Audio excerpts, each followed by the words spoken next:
choose to do. 24 on 24 gives me life. No other way to start the day.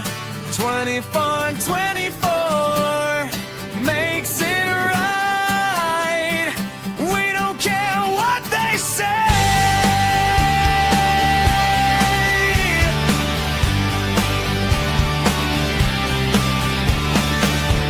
Carved a place out for us because no one wants a vibe. Finally a show to love. Fuck it, we'll do it live. It's not lonely at the top, 'cause everyone's right here. For us there's no hard stop. Forever in your ear. 24 on 24 gives me life. No other way to start the day. 24 on 24 makes it right. We don't care what they say. Copy me, I know you will. I do it first every time. Your shit is stale, no one cares. But he's gonna shine. I'm just a baby. Your dad loves me more. I say what everyone is thinking. Typical forever hard. 24 on 24 gives me life. No other way to start the day. 24 on 24 makes it right. We don't care what they say. No more repos, mama got a bag. I do what I please and do it with ease. Number one show in all the land. Haters listen longer. Everyone say hi to Jim. Hi, Let's lock Jim. in. It's time to ride. Pack Ford over everybody. Now, now, now, now, now, now, now. Now, now, now, now, now, now, now. Now, now, now, now, now, now, now. Love for my besties and bunnies.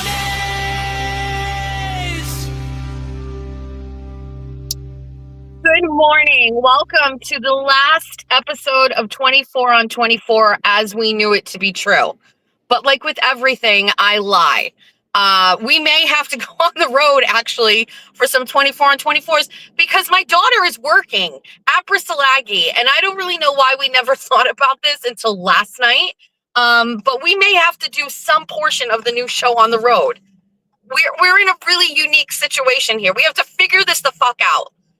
We'll get to that in a second. Thanks for joining me. This is 24 on 24. Could you do me a favor, please? I very rarely ask for anything other than your undying allegiance. Could you, what do they say? Smash the like button. Just take a second, get out of the chat. Nothing's going to happen in there. Hit the X, go up, hit the little thumbnail thing, and then hit share and just like pick whatever social media site it hits share to and just share it. Thank you very much. We're dying out here on these YouTube streets. We got to fucking whore ourselves out. Good morning. It's 24 on 24. Like every day for the past whole school year, we have ridden together. Well, not even. We didn't start 24 on 24 in September, right? This was like fall. We drive Georgia to school. So we have spent the majority of this school year together driving every day. Usually on a 3 to 4 hour, sometimes 5 hour live stream with a stream of consciousness, field trips, society, and all of the things. And it has really endeared me to you and you to me. And we've become the number one show in all of the land, as my song states. But we now are in the summer, and we're not fucking getting in the car and driving around Somerset if we don't have to. So we're like, yeah, let's fuck it. We're going to change it. We're going to do studio. And I need to be in front of the computer anyway. Until yesterday, George is just like, I'm going to go to work every other day, Monday, Wednesday, Friday. Now, yes, I knew that, but I didn't even think that it's going to be me driving her because she doesn't start her driving lessons until next week. So here's where we're at. Monday, Wednesday, Friday, we have to keep our fingers crossed that Jack isn't working and that he can drive her to work, right? Or we do our show and Georgia goes to work after the show at 10:30, which is probably the most likely scenario. She can work at any time. So I think that's what we're going to do. But if it's a day where she works at work in the morning at school and has to work at night at her other job, that won't work. Because then she won't get out of work at school until 1:30 and then she starts her other job at 4:30. So that's not going to work either. So we're going to just figure it out. But for now, just stick with the schedule, which is we're going to be doing our shows from the house. I really actually can't believe that I didn't really think about this, but we're going to make it work. We could drop her off at 7 a.m. She might not like that, but we may drop her off at 7 and then get home, lock in for 7:30, and then she'll be done by 10:30. And that is probably the best case scenario. But again, there may be days where we don't even have to do that at all. But I just kind of like give you guys a hug because it's kind of like our last school day together. Well, yesterday was, but it's like the end of the week or whatever. Thanks for joining me. We have to, well, the name of this episode is Things We'll Never Say Edition or Things We Don't Say Edition. There are some things that we have to say. Now, I sympathize with all of you because this lingering drama is getting exhausting. And I know that there are some people that tune in every day and just want the dynamic, awesome, funny show that just like starts and then just goes on this trajectory to the stratosphere. But the reality is this show is a reflection upon me, and me, Jessica Machado, is like down in the dumps over what's happening on the interwebs about me. And I am trying to figure out how to really, really push past that. And I've uncovered a solution this morning, actually. The solution is only talk to men about it, because the men in my life have a very different take on what's going on. And that take is, you're the best that there ever was. Fuck all of these people. My husband had his tough love way of saying about it. I have another friend of mine who is like in the real world who has been watching everything online. Like the stalker that he is. And his take is also very, very much aligned with Jeffrey's. The comments from men watchers are also kind of like not void of emotion, but they definitely don't tap into like the drama crybaby side of me that I have been tapping into. And then I feel like it should be said, because I know like you're all feeling a certain way about him, but the fucking messages I get from Pat Ford are just extremely inspirational.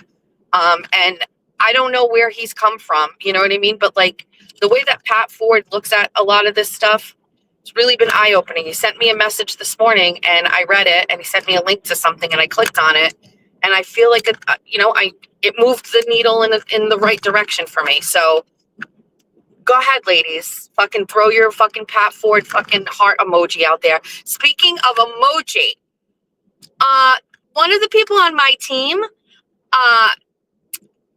she will forever be in the shadows. She just doesn't want to be known. She's not that kind of person. she's like, it's time for new fresh emojis. Permission boss to make some. And I was like, yes. And she made some. And so we're going to debut them on Monday. But yes, there is a Pat Ford emoji in there. There's a Pat Ford emoji. We are also going to make a change today that is probably going to hurt some people's feelings. We're going to go get a new phone number, and we are going to be changing the bunny hotline. Or we may keep the bunny hotline. I'm going to go see if how much is it for me to add another fucking line to this plan I already have with 6 phones on it. We're going to have a different work phone number. I think ideally we're going to eliminate the bunny hotline and just get another number. People, this is why we can't have nice things. If you fucking text me shit and I tell you don't text me shit on the internet, don't fucking text me shit on the internet. I don't know how else to say it. I don't know what else to tell you. Now I'm running the risk of having in writing or in a voice memo me fucking losing my mind on people. And then it's going to get clipped and it's going to be like not good for me. Stop fucking sending me shit. That's going to fucking fuck with my head. How many fucking times do I have to tell you? You don't listen. You know, I'm in bed last night. I'm reading a goddamn book. Okay? I'm reading a book. And my phone beeps. It's the phone bunny hotline. And then it beeps like 2 times. And I'm like, well, okay, I'm gonna fucking pick it up and I look at it. Maybe it's one of the peeps. And it's this person sending me somebody's post, not even a screenshot, sending me the words from somebody's post on X. And at first, I read it because I think it's their message. And then I realize it's somebody else's post. And I'm like, what the fuck? And then we're dealing now with this Venmo thing where who knew that this is like, you know, a war tactic is comment sections on Venmos. This is fucking nuts. Kayla Churchill texting me, I mean, not even texting me, Venmoing me is crazy. Now, Kayla Churchill was like this close to getting like a criminal harassment fucking charge because she was contacting me again, same thing, all hours of the night, being told, leave me alone. She showed up at a meeting. Like she was like really fucking out of control, but she died down after I told her I was going to the police. Now she's joined forces with the fucking, what are like the enemies? What do they join in all of like these DC comic things? Like, what are those people called? Like there's the good people and then there's the bad people. What's that group called? She's joined like the Isle of Misfits with like Jim and Holly and you know what I mean? And now Kayla Churchill, these people, like it's like the no lip crew. Like they have no upper lips. Literally. I'm not saying that. Like they don't have lips. It's so bizarre that they all have it in common. Go ahead, go check. You'll see. Holly and Jim Altman and Kayla, they don't have lips.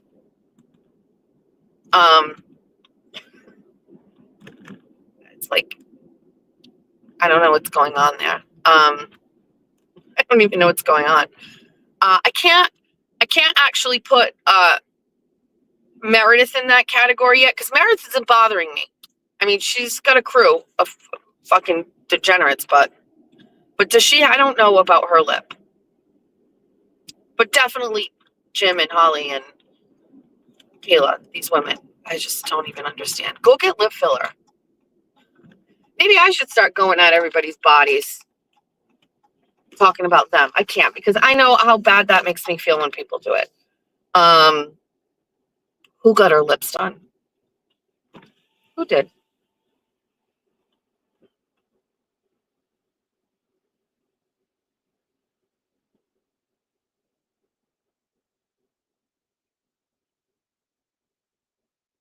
We're at Society. Let's get a coffee. Thank you for choosing Society this morning. What can I get for you?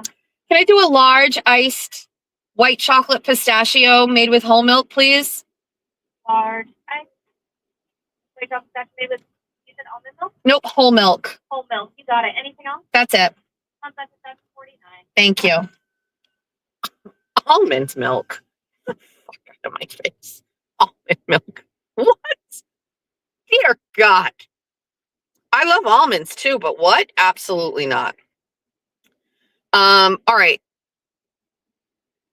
We're staying above it all. We're not going to do what these people do. Just absolutely not.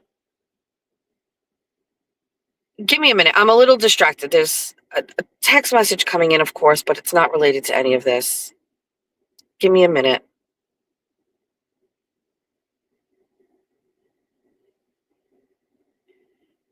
When you get a minute, can you do me a huge favor and check the pockets of the blue suit jacket I returned to you and see if there's a necklace with a stone in it? It's the last time I remember wearing it. It's not expensive. It's sentimental. Yes, of course. That's Kathy Souza when she was running for selectman this year. We had some debates, and I gave her a bunch of clothes to wear.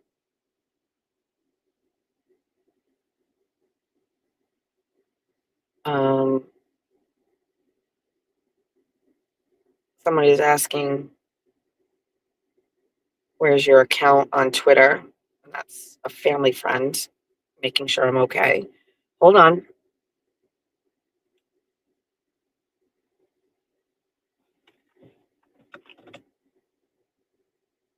Now this lady is trying to park it. This. Oh, what are you doing?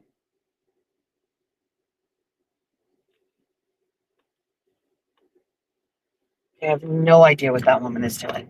Oh, she can't get out. Oh, because he's completely blocked the parking lot and she can't get out.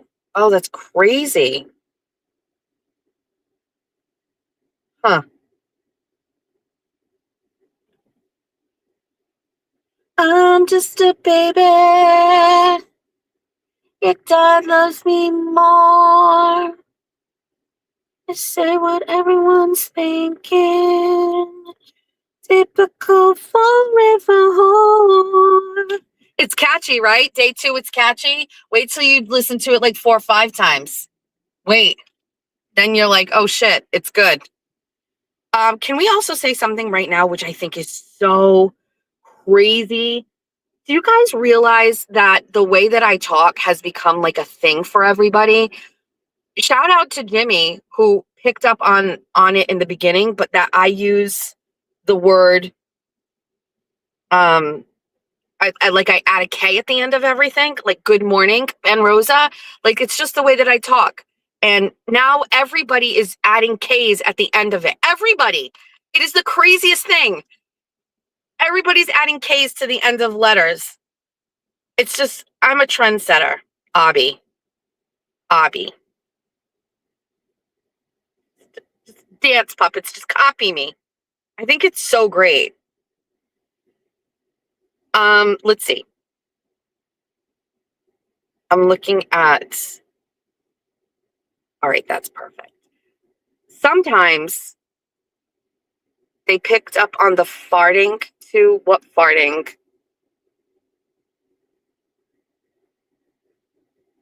What farting?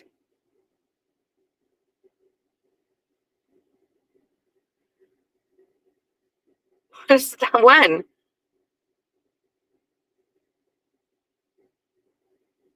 When did that happen? With me?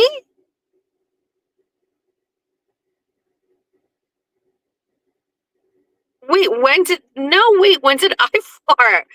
Did I fart? I've never farted ever. I've never farted on camera. I mean, I will fine. I will fucking admit it. I fart in real life. And I have a lot of shame about it. It's honestly, if there's one thing that when I make a lot of money that I'm going to change about myself, the first thing I'm going to change is that I fart. And the second thing I'm going to change is that I have bad teeth. That's the first thing I'm going to change.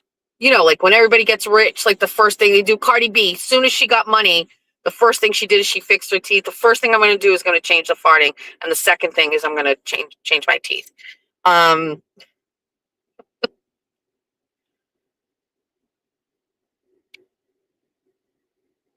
I would know if I did, and that's never happened ever. So I don't know where or how is that a thing? People are, you know what? Actually, no, thank you. I'm okay. We're not good. I can't. I can't.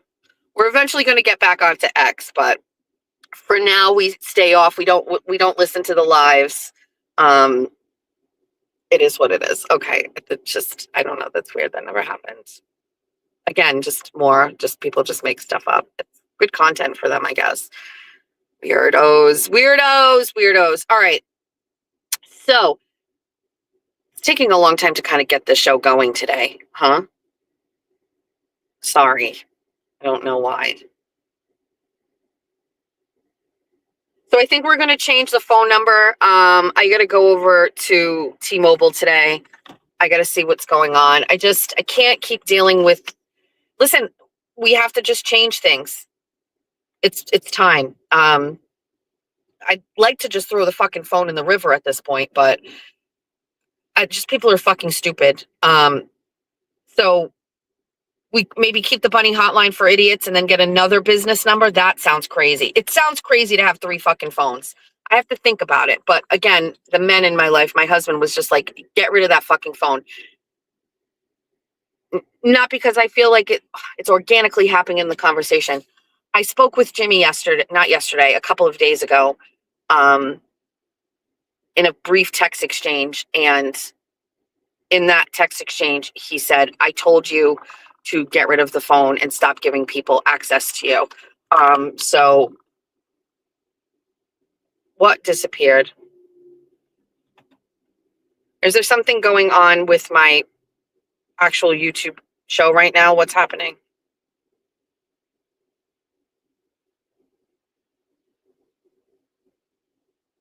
Hold on.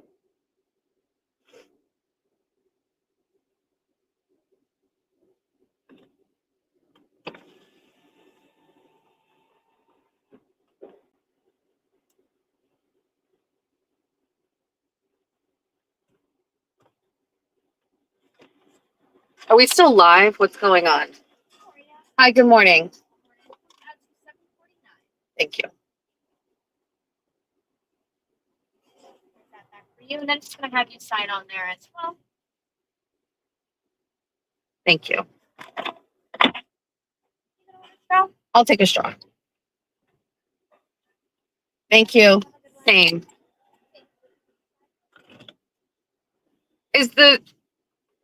Okay, I'm just getting a lot of messages about the chat or YouTube. Can somebody tell me what's exactly going on here? Hold on, let's pull over and take a peek what's going on. What happened now?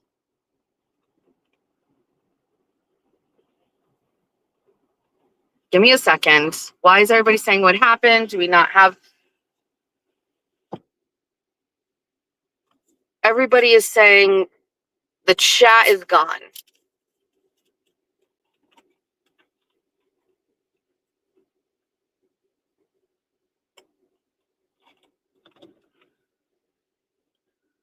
Hold on, let's take a look.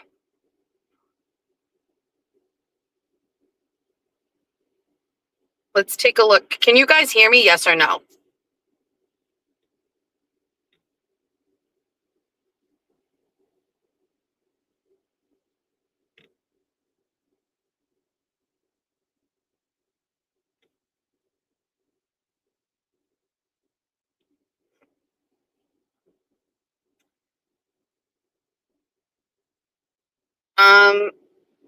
The chat is gone. Am I right?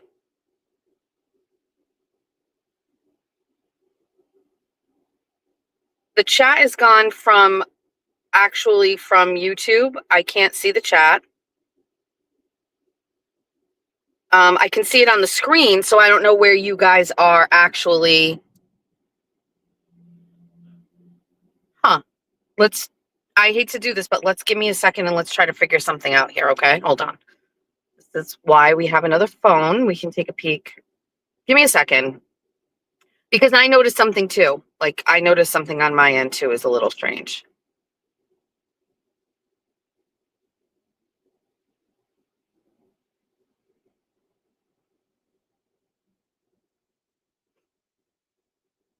Hold on.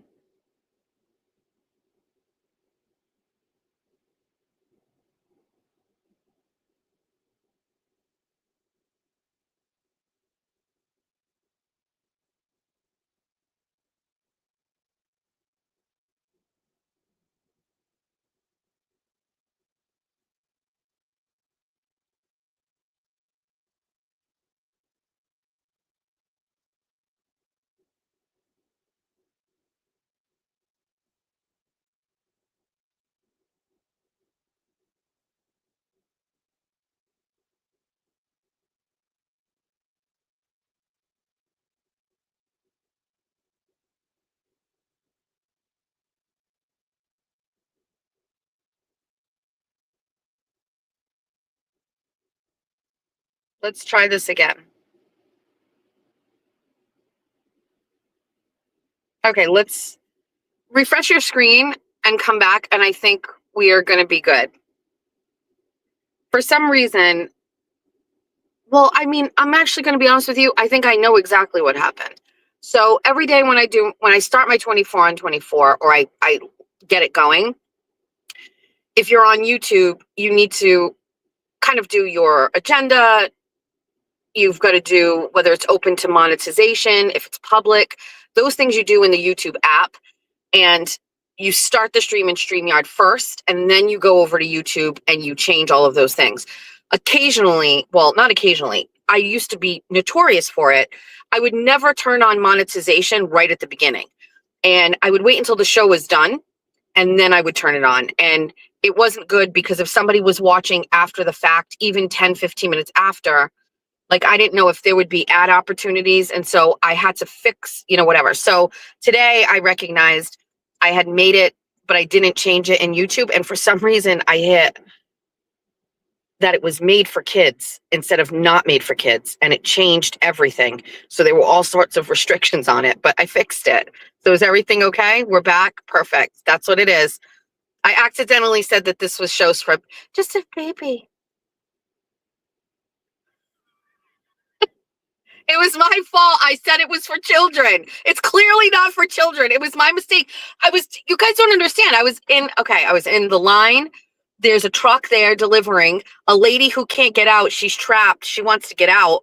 And I'm like, what did I do? I'm sorry. I'm so sorry. I'm sorry. I changed it midstream. It's terrible for me. There we go. We are so back. Thank you for joining me. Now you can chat now. Great. All right. Thank you. Good morning. All right. So,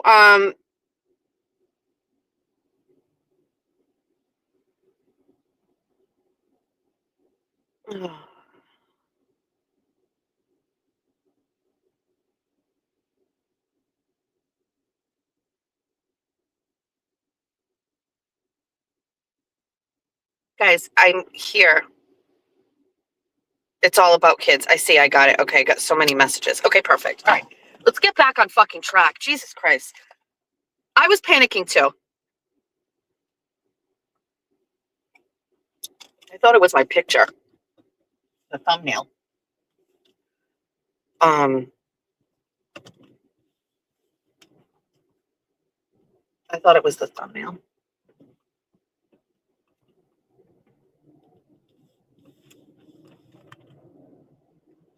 The talk with Jimmy wasn't really just, it was nothing. It was, I heard him say something on his live stream about me and blah, blah, blah, blah, blah. It wasn't bad or anything. And I just felt like I'm going to correct this, because this is why I said this and did this or whatever. So I just thought you needed to know that. And he responded with a one text response, and that was that. So, it is what it is. Good morning, Kevin from South Boston.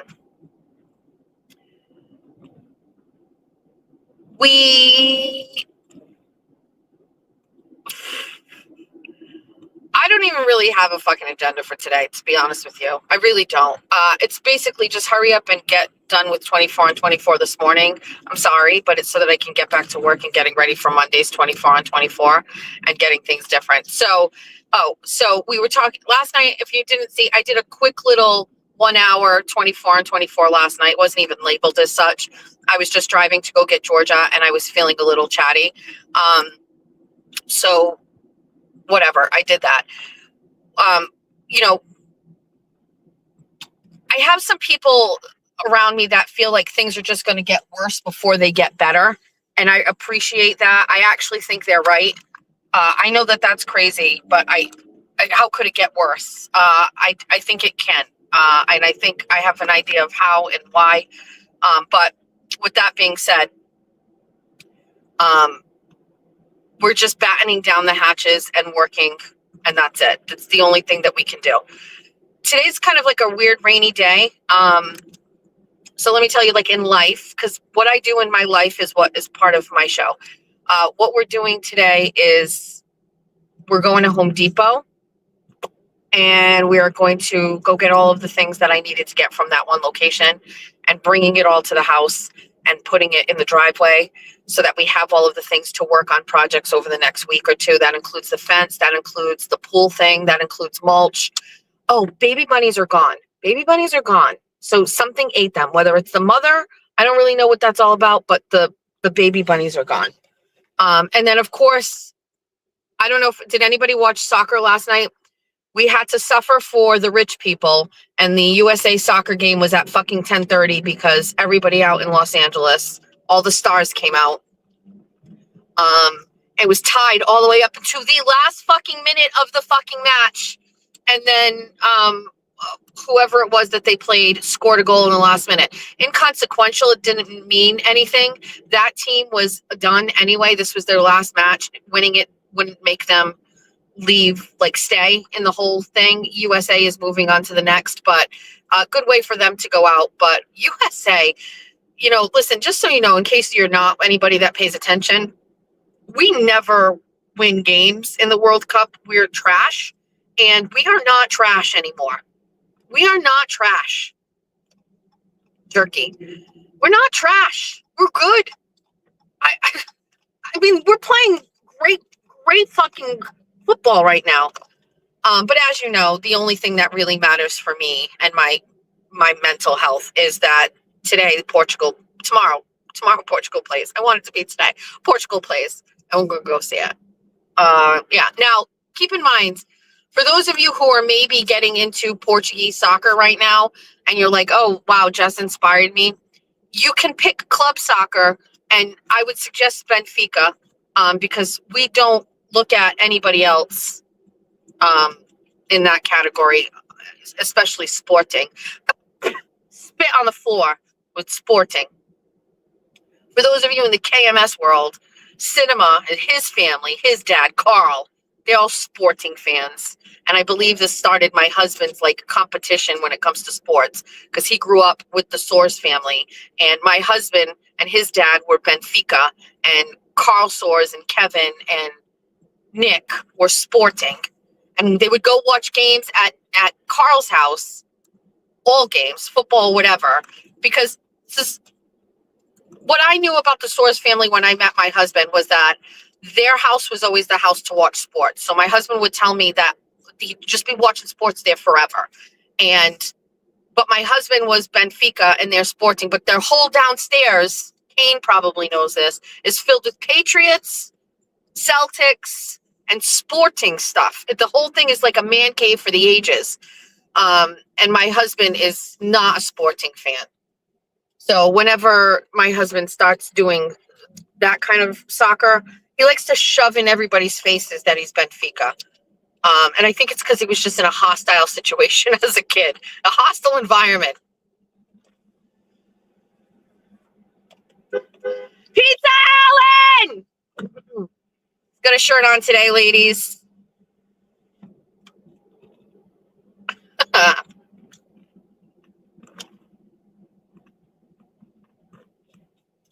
People joke about farts. So there's another part about this thing. Oh, listen, let's go buy it. The town hall sign has been installed. I am so proud of this. Those of you who have been here a long time, I know we have some new people. they'll skip over this. They won't ever talk about this stuff. But those of you will do an abbreviated version of this story because it may be getting heard by people for the first time. I live in Somerset, and about 2 blocks away from where I live is the original Old Town Hall that our forefathers would do business in. And it had been used for a while, and then it was shut down because the bathrooms were old. And we voted at town meeting to allocate money to modernize the bathrooms and get the bathrooms ready. And then a couple of years ago, or a year and a half, 2 years ago now, the bathrooms were ready, but town hall wasn't open and available to be used as like a building. And it's just one room. It's just because that's what shit was like in the day. They weren't like different rooms. It's just one big fucking building with one room inside. And it has a small kitchen and a couple of closets. But once the bathrooms were done, I was trying to get the building open because I wanted to host my Republican town committees there. Now, this is a building that if you live in the town, you can put in a request to use it for. They used to do Zumba in there, and Alcoholics Anonymous used to be in there. But it was closed down for years. And then finally, when the bathrooms were done, I was like, come on, let's get it open. And nobody really wanted to get it open. And I basically hounded them every day at the town offices to get it open. And finally, I got the key to go in and open it. And it was my first time in the building. I don't even know how to explain it. First of all, I love it in itself, but there was something about walking into that building and knowing that it was built hundreds of years ago, and it was built with the intention to run a community, and just how different life was back then, and how far as a society we've come. And it's just a piece of history in my town, and I'm extremely nostalgic for it. And once I walked in, I just have become obsessed with it. I'm obsessed with this building. The outside of it is an absolute disaster. It's got siding on it, aluminum siding, which apparently somebody made a decision years and years and years to do. And I just want it to look a little bit refreshed. And so it had a sign that was faded, and I asked if I could paint it. And the town administrator was worried about like liability if I was on a ladder and I fell, or, you know, all this fucking shit, all the red tape that you deal with. And instead of like letting me paint it, he had the maintenance guy paint it, and the maintenance guy did a hack job. It looked like a kid painted it, and it's not his job to know how to paint it. You know what I mean? Like he isn't good at it. And it was terrible. It was worse than could have been expected. Oh, it's beautiful. Oh my God, it's my first time seeing it. So while we were really just waiting for the sign to get some progress, you know, the town said, well, maybe we'll see if we can get one made or whatever, blah, blah, blah, blah, blah. I said, I would like to decorate this building for our 250th. And if you know, the town gave us pushback and said, you know, we don't want your Republican town committee to do it because it makes it political, and then there'll be a competition. And I got really mad about that. And I was like, here we are, just a group of people. We want to make it better. We want to decorate it a little, just so it can just be a little gem. And they pushed back and pushed back. And I fought back and fought back. And they were like, fine, go ahead and do it. Right now, to not appease them, it's not like we were asked to do it. We haven't announced it, or we haven't shared it that we did it. You know, we could send pictures over to our local newspaper and say we did it. We kind of held off a little bit. I'm not doing that anymore. I'm going to send something over them today. But my Republican committee I asked them if they could help me with this vision to decorate it, and they were all in, and they came here and helped, and it's taken a couple of days, and it just doesn't look abandoned anymore or whatever. But one day when I was here, a man who owns a sign business, a printing business, coincidentally, it is the man who owned the business where my studio was. He stopped by to say thank you to us for doing it. And we were talking about the sign, and he said, I will donate it to you. Tell me what you want it to look like. And I said, I want it to be black with gold letters, and I want the schooner ship, which is the original ship that founded Somerset, to be on it. It's very similar to the original sign. And he said, okay, we'll do it. And he did it. And it was installed yesterday. So do you want to go see it with me? Let's go see it.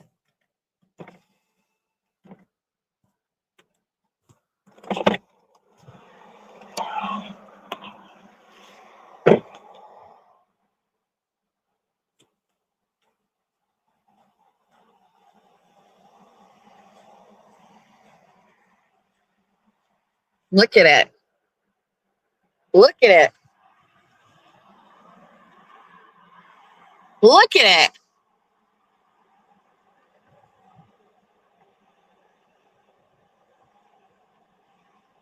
So these flower beds were all disgusting and overgrown. We dug them out. We laid mulch. We put lights. We have spotlights. We hung lights at the top. Our bunting is stuck. Hopefully that'll come back out. We planted flowers. We cleaned this all up. We had wreaths, but the ladies made these, so they're a little bit more. Look at that fucking sign.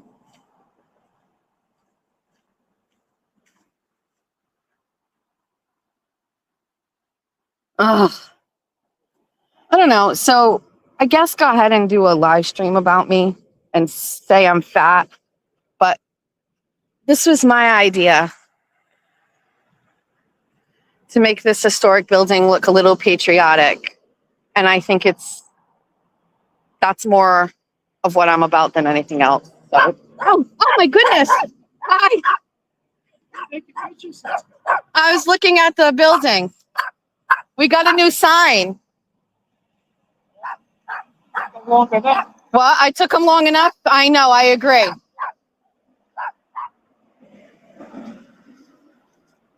So yeah, so you wanna fucking do live streams about me? We can't say suck my you know what because that got me some sort of like over 18 shit.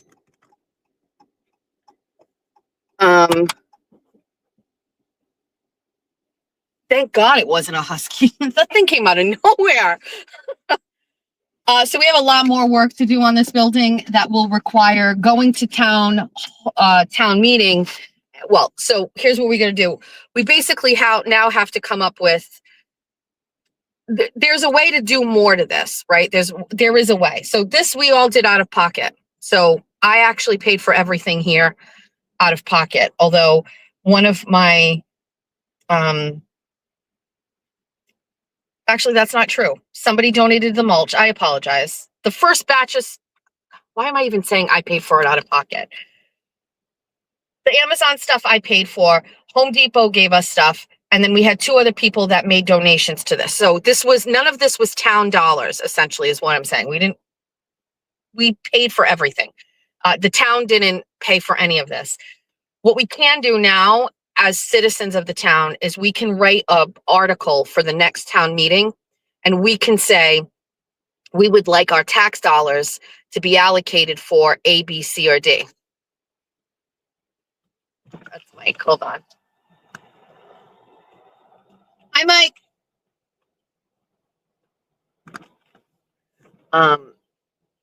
Let's go. Let's shut this part off. Let's go this way. So we oh,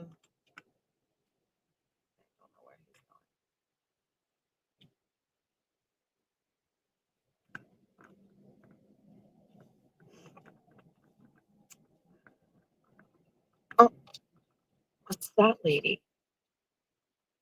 That lady had okay. I don't even know what's going on with that lady. All right, so basically at this point, our next step. If you live in a town, by the way, you can do the exact same thing I'm doing. Just so you know, we'll teach this to you right now. If you live in a town and you have a town meeting and you would like to use your tax dollars in your town for something, all you have to do is write it out and ask the town to do it, right? And then your townspeople will vote on it. So the next thing is we're going to write an article and we're going to figure out how much money we need for each one of the things that we want to do. So we're going to do some research. So I'd like to paint the inside of the building, and we would like to hang on the walls some historic photos of Somerset. So we're going to go talk to the people over at the Historical Society.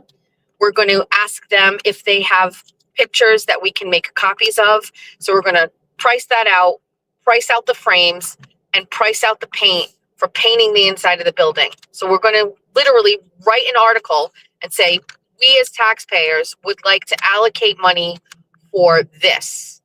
And then you write it and you submit it to the town. The Board of Selectmen will have to approve it. And then if it makes it on its agenda, when we go to the town meeting, it gets presented to everybody who is in the meeting, all the townspeople who get to go, and then we vote on it. And then, you know, some people will say, well, why would we vote on this? And some people may say no, and it might not pass. But some people may say yes, and you get the money. And then now that means our tax dollars that get collected by the town, those tax dollars are now being allocated for exactly what we asked for. You can do this for anything, whatever you fucking want. If you think that there's something in your town that needs to be fixed, improved, beautified, whatever, you can say, we want our money spent on this, and you write it. And I'm going to tell you something right now, just so you know, there are a lot of things that are like no-brainers. You know what I mean? Like, for example, say your town wants, it's too late now, right? But for next year, for 4th of July, say you have a main street, and your idea is that on Main Street, in whatever town you're in, you want 50 American flags coming out of the telephone poles on the main strip. Your town doesn't have them. You can write an article and say, we want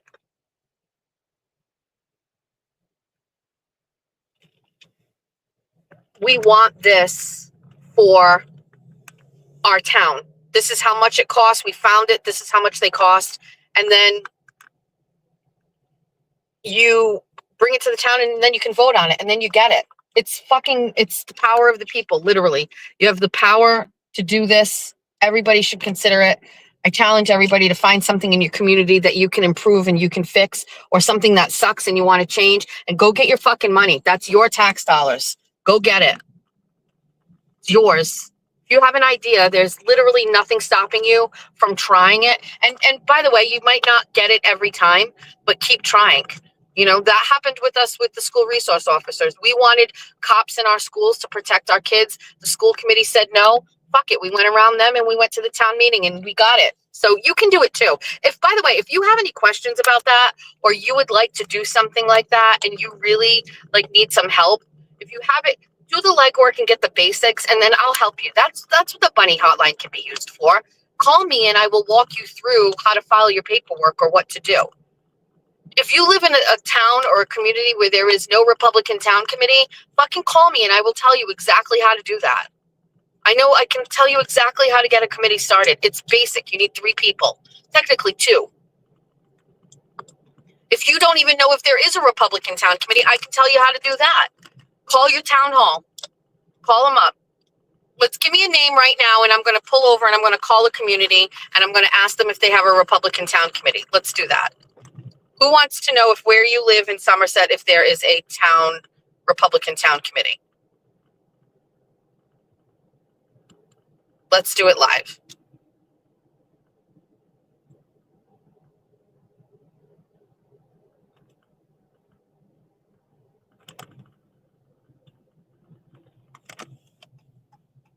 Hold on, I'm going to pull over.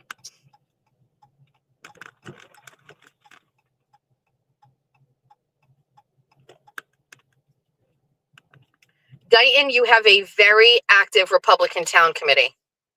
You have a very active Republican town committee. New Bedford, you also have at least one Republican town committee, city committee.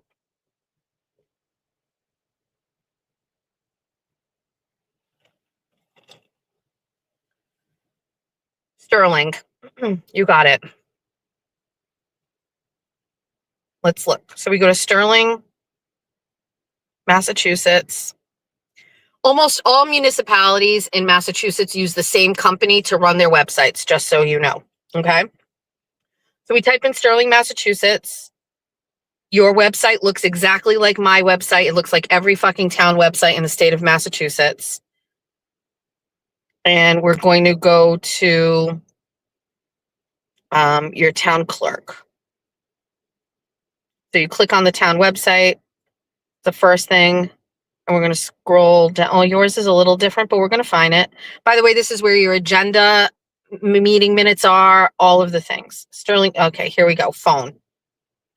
So we're going to call your town clerk right now in Sterling, Massachusetts. Thank you for calling the town of Sterling. Please listen carefully as our menu You want the options have changed. town clerk. If you know your party's extension, you can dial it at any time. For the building department, the town accountant, treasurer, or collector. For town clerk's office, press 3. For board of to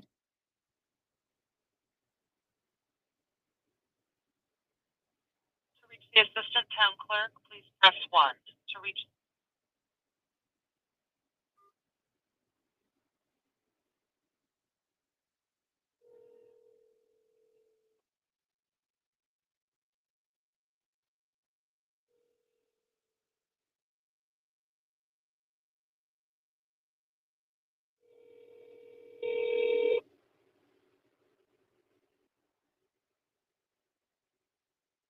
your call is being forwarded to a MyTel voicemail system. Ugh, let's start again. I can't handle. So your assistant town clerk is not available. Let's call. Thank you for calling the town of Sterling. Please listen carefully as our menu options have changed.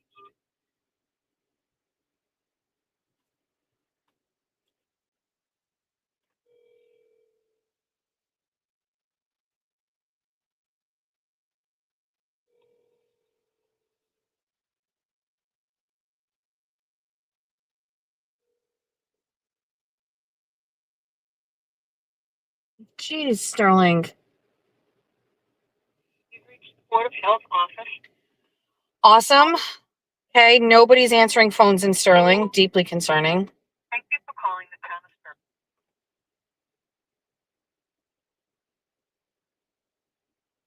To reach the assistant town clerk, please press 1. To reach the town clerk, please press 2.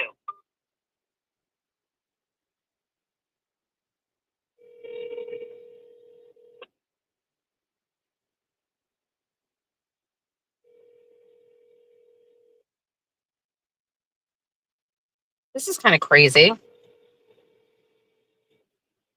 Is your town office closed on Friday? Your call is being forwarded to a... Holy shit. Okay, let's just keep fucking going. Thank you for calling the town.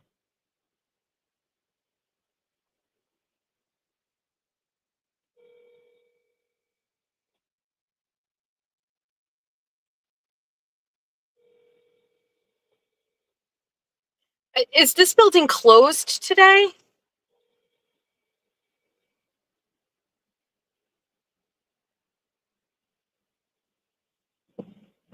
Hello, you have reached the Sterling Conservation Commission. We are sorry we can't take your call right now. I am shocked. Hold on. Thank you for calling the town of Sterling. Please listen carefully as our menu options have changed. If you know your party's extension, you can dial it at any time. For the building department, dial 1. The town accountant, treasurer, or collector, press 2. Oh, let's go to the collector because they always are open to collect money. To reach the treasurer collector, press 1. To reach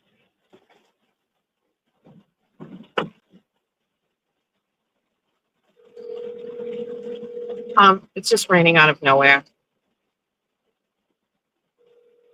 All right, if the town collector's office isn't open, then I think it's safe to say that they're closed today.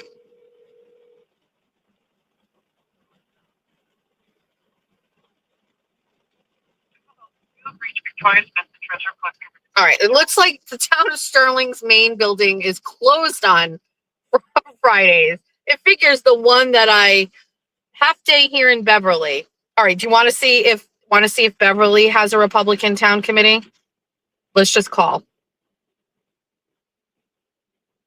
Let's go to Beverly, Massachusetts. Okay, we'll keep going. Let's try Beverly. Hold on. Let's stand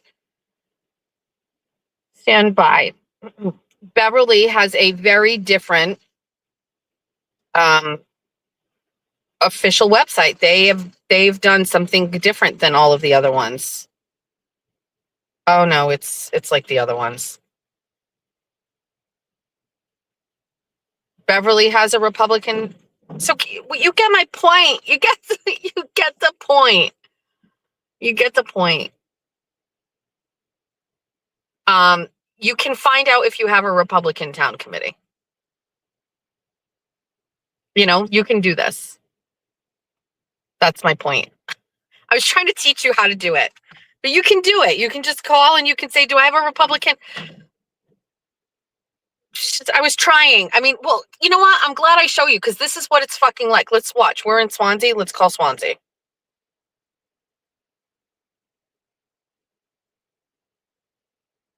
No. Let's pick another one. Let's pick another town in Massachusetts. And we'll call them and we'll see if they have a Republican town committee.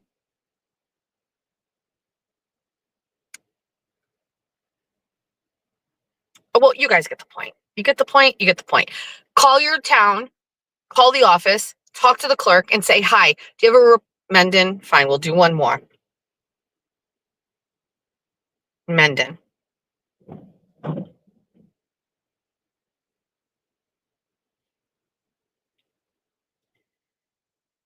There's your website. Looks exactly like all of the other websites.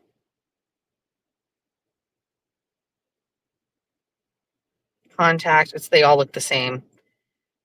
Town of Mendon. All right, let's go. Let's try this one.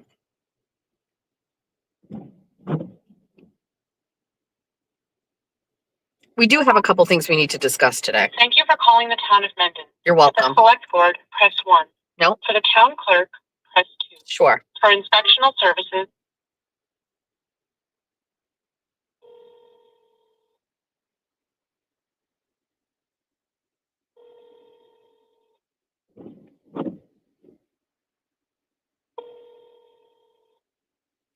This is wild, actually.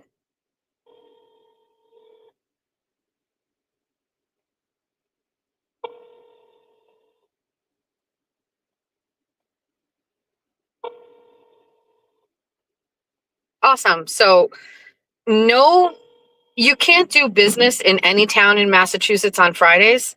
What are we all? What's everybody doing then? What's the what?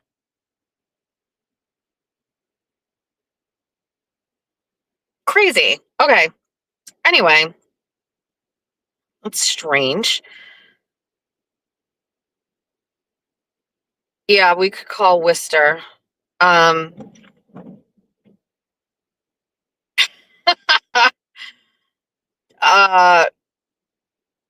Yes, I got so many messages about the show. It's all right. Anyway, what does this say? What is this question?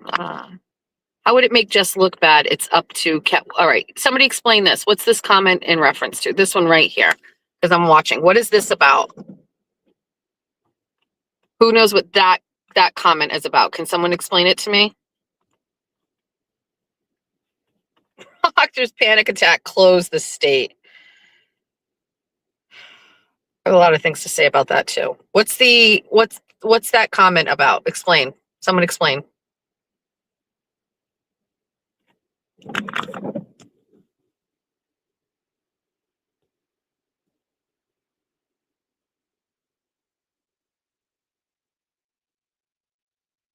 Nobody's explaining it to me. No idea either. Okay, thank you. All right. Lady Tammy doesn't pay attention to that. Someone is wanting to report Jolene's channel for making fun of you. All right, let's get to that. Okay. Perfect. As much as I try to like divert this show to something else, we will continue to talk about that. I'm going to tell you something right now. Let this be a clear message. I cannot tell people what to do. I sincerely hope that you don't report anybody's YouTube channel. My YouTube channel has been reported 3 times over the past 30 hours. Okay. It is bad business. I don't like it. I don't approve of it. And I'm asking you not to do it. Now, if I find something that is hurtful or whatever, and I want to report it, that would be me, not you. I don't need anybody to do that kind of stuff for me. It's also like it's not good for me if people are saying that they're doing it, because then the people who are the fans of the other people get mad. This is a new thing where I'm recognizing there are people who have made, this is crazy shit. There are people who made, and I'm wondering now, like, how far back this really goes. But there are people who made these accounts on Twitter and who were like fangirling over me, right? First, it was like, yes, Jess, it's a whole thing. Yes, Jess, you're awesome. Love your shows, blah, blah. No picture, whatever the name is. There's 2 accounts that I know of. And they're really kind of making themselves like around. You see them, right? And I'm like, this so nice, right? It's like, your first reaction is, that's awesome. I have a fan that wants to be outspoken and say how much they love me. That's great. Then you see them chirping a little bit more and you're going, okay, well, they didn't really need to say that. And it's kind of like you turn your head and look the other way. It's like, whatever. Now those accounts are doing some crazy shit. Now they're saying stuff like, report this and do this and do this. And because they've been hyping me up and I've been saying thanks and awesome, now people think like there's some sort of a connection here. It is a crazy motherfucking tactic that I can't believe exists in this world, but it's making me look bad. It's making fans look bad. And unfortunately, I don't think there's a solution to it, other than, to me, if you aren't expressing who you are in real life, like whether it's through a message or an email, I can't give you any any life, you know what I mean, on the internet, because it's super dangerous, like, and people who hate me currently right now, all they have to do is see that and they're going to say, look at this person. I saw somebody say this and they're saying that Jess said that she should go. Listen, just so you know, there's literally nobody that speaks for me except me, not even Jeff, because I wouldn't even like sanction Jeff to say stuff, like, because he does whatever he wants. Nobody speaks for me. I have left Twitter. I didn't leave Twitter and tell everybody go do this. The only thing I will openly admit is that I have a group of women who actively watch and screenshot and transcribe things, only because I feel like we're in a volatile situation right now. And if there's something truly egregious, I need to have a record of it. 99.9% of the stuff is of no concern. And honestly, they're doing God's work, because they're just watching it and then they're taking that extra step to like memorialize it. But this is my business, and this is kind of like some sort of defense mechanism that I have. I am sure anybody like Aiden would do something very, very similar, especially right now where there's a lot of stuff. And I believe that the people that have volunteered to help me with this, they know who I am. They understand what is important to me, what's not important to me, what should be a concern and what isn't a concern. And I think that that's the best that I can do right now. We're working through it. There are some things that I think are pretty crossing the line, but as time goes on, I recognize that some of the words and the things that people are saying don't actually have an impact yet. Not that I have seen. And even if it does, let's walk through that scenario. Even if there's 5 different streams today and all 5 people go live and they disparage me, they have thumbnails of me, AI generated fat, milk guzzling, whatever, blowjob simulations, all of the things. And there's 5 streams. And on those 5 streams, they're replaying my stream. And then they're like taking things that I say and changing the context and making fun of me, right?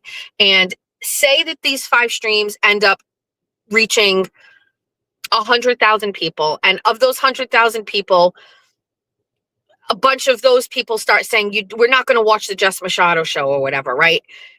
I think the opposite thing would happen. Of those 100,000 people, 1,000 people will watch me. And that translates into views for me. That is why currently I am in an upswing of viewers, because people are seeing me in places they never see before. And while the majority of the people aren't interested, it leaves a cream at the top, and it's the people that are interested, and those people stay. And that is why there are views. And maybe they aren't subscribing, and maybe the subscribers that we had are leaving in solidarity with content creators who don't like me. You can't change the fact that the numbers are what they are. And Jeff and I looked at yesterday when we had this argument. He asked me to get my laptop and I brought it down and we were looking at it, and because he had some questions about stuff he didn't understand. And it was really, it's not that it wasn't eye-opening, because I look at these things all the time to make sure like my job is in the green and we're not in the yellow or the red danger zone. But like, it was very eye-opening where Jeff was just like, this is all good for you. It's all good for you. And he said, the only obligation I have is to make sure I am ready to pounce every day and give a quality program so that if people happen to get here from another channel, that I can keep them here. And that is exactly the mentality that I am trying to keep. Now, what happens is I have that mentality. I keep that mentality. I'm in it. And then over the course of a day, something crosses my eyes or my ears and it makes me forget that. And then I am side distracted by the things that I see, whether it is a post, whether it is a live stream, whether it is a text message from somebody, whether it's a Venmo comment. So I have that locked in, but my brain automatically just goes over and does something completely different, which is it starts to feel sad, negative, depressed, shame. And I got to keep going backwards to the original thing, which is I'm good at what I do, and I have to make sure I continue to do that. You know what I mean? So message me first for a friendly reminder to ignore the bullshit. Permission to text the bunny hotline as a reminder to ignore the bullshit. If somebody wants to make some sort of AI generated photo, let's use ChatGPT against Jack and George's better judgment. And it's that whole part that I just said about like keeping a small percentage of them here or winning them over with what I say or what I do, or giving content enough that it enrages them that they want to come back and fight in the comment section or watch so they can go fight in somebody else's comment section. That's it. The only thing that I can do is just do what I've done. And I actually think that that's enough. And by the way, yes, 100%, if this fails, we are going to go and take over Dunkin' Donuts and make it into the best one. We'll win a bunch of awards. Like I want to win all the awards for being the best Dunkin' Donuts manager of all time. And people making fun of that is so fucking stupid. I swear to God, these people are crazy. So anyway, so there's that. I do want to say something about a message that I got last night, which was apparently something somebody put up on YouTube. And that's what actually provoked me to name this show The Things We Never Say Edition. This was, I don't know who this post came from. It has no context. I don't know where it's from. But someone was watching everything that was happening in real time in regards to the day that I took my Twitter account down. And they actually have it completely right. So I basically was just standing on, this is how I felt about Broken Baker. I stand by it and I'm not changing. I'm not apologizing. I'm saying it. And there was, in the days leading up to me deleting my Twitter, there was a ton of pressure actually to drop receipts, prove, counterpoint. And that's how the whole, like, let's do a mini series started. I was like, we're going to do a whole fucking show on timelines. We're going to pull up clips. The team has done work and has it all ready to go. It's been sitting there this whole time waiting for me to do a live stream on going through his words in the context of everything that's happening, right? And I knew that counterpointing and putting posts or even doing that ultimately wasn't going to be the best thing for me. The same way I knew that doing a live stream with Aiden wasn't going to be the best thing for me. And I succumbed to the pressure and did things, and I regret them. I regret doing the stream with Aiden. I regret posting the screenshots of that woman who said that, you know, I don't even know what her name is. I posted the screenshots about that lady or whatever.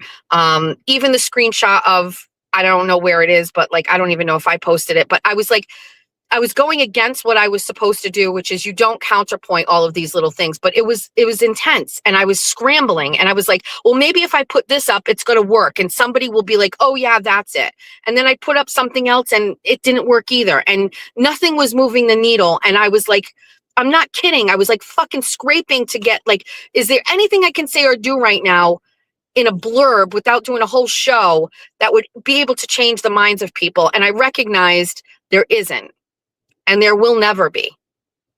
And I took a post down because the last thing I had posted was, can't even remember what it was. It was about a woman. And even people who supported me were like, yeah, this isn't it. And I knew it wasn't it. I was just trying to justify to everybody why I felt the way that I felt. And I failed at it. And so that combined with the sheer amount of hate on Twitter, I shut it down. It is the best thing I've ever done. The Melanie Little thing, somebody has, sent it to me first, was like Melanie Little said, like, Twitter is a dumpster fire. You got to stay off of there. And I was like, I can't see that that's the right thing, but fuck it. It's too painful to be out here. And it actually worked. I do miss it from my politics, but we're not doing politics right now, so it's fine. So that they were right about that. Whatever that post was that they started by saying like, she's put this up, it didn't go well, and she took it down. You were right. I don't know who it was, but it is right. I know I don't need to explain myself, and we are getting close to the end of any type of explanations, whatever. The more I try to justify and more of it, we're at the end. Monday is our hard stop with all of this. I'm just saying. So the need to combat this stuff on X was just going against every piece of advice that I was getting, and I couldn't discipline myself to not fight in the comment sections, and I had to get rid of it. And it feels way better. It just feels way better. It's not a Kevin Reddington interview, so to speak. He's just going to be a contributor on Monday, and we're going to see how it goes. If you didn't listen last night, I shared that I spoke with Kevin Reddington. Kevin is a fan of mine. Sorry, everybody, if you don't like that. But nobody tells Kevin what to do. So Kevin's a fan of mine. I asked him for a favor. He said, anything for you. And I said, I'm doing this, show rebrand on Monday, and I would love it if you would be a caller and we could do a touch base. And if it works, like, call once a week. And he immediately went from that to, we are going to be like Regis and Kelly. And so it's fine. But we're going to have Kevin, hopefully his schedule on Monday, court schedule, will work. If not, Tuesday. But I've always talked to Kevin about doing something back in the studio. And obviously we don't have a studio anymore, but yeah, so that's it. So if you didn't listen last night, Kevin Reddington is going to be joining us with the rebrand at some point Monday or Tuesday, hopefully Monday. And then if it works and he likes it and he can fit it in, then we'll have him come back. So that's that. Those are the kinds of things I'm proud of, Anyway, there's that. So yeah, we're just I think we're getting really close to the end. I do need a constant reminder. The phone thing has become a problem. Jeff was really just like, get rid of that phone. And I was like, no, I can't get rid of my phone. And then I was like, actually, can I get rid of my phone? I'm not sure. Can I get rid of my phone? Shout out to the replay crew if you're listening, by the way. I know that a lot of you are West Coasters and you're listening on a different time. So good morning, good afternoon, or good night to whoever is here.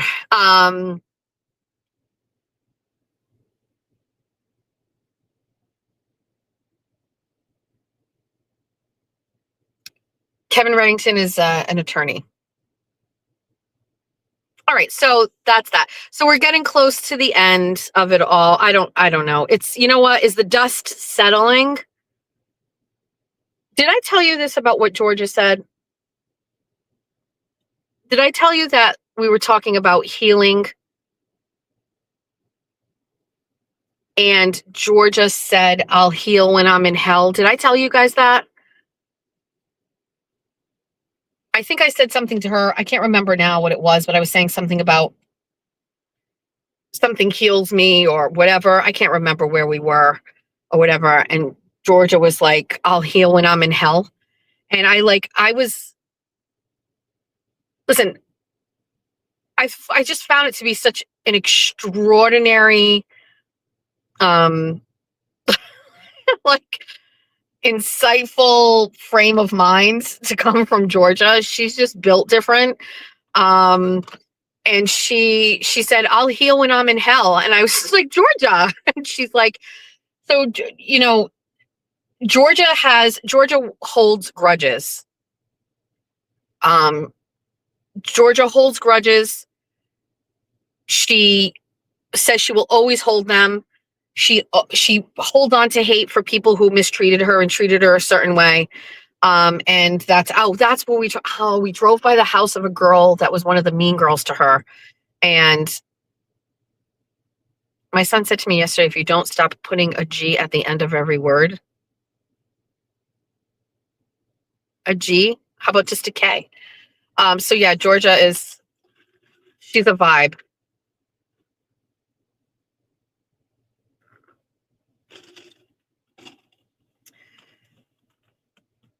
All right, so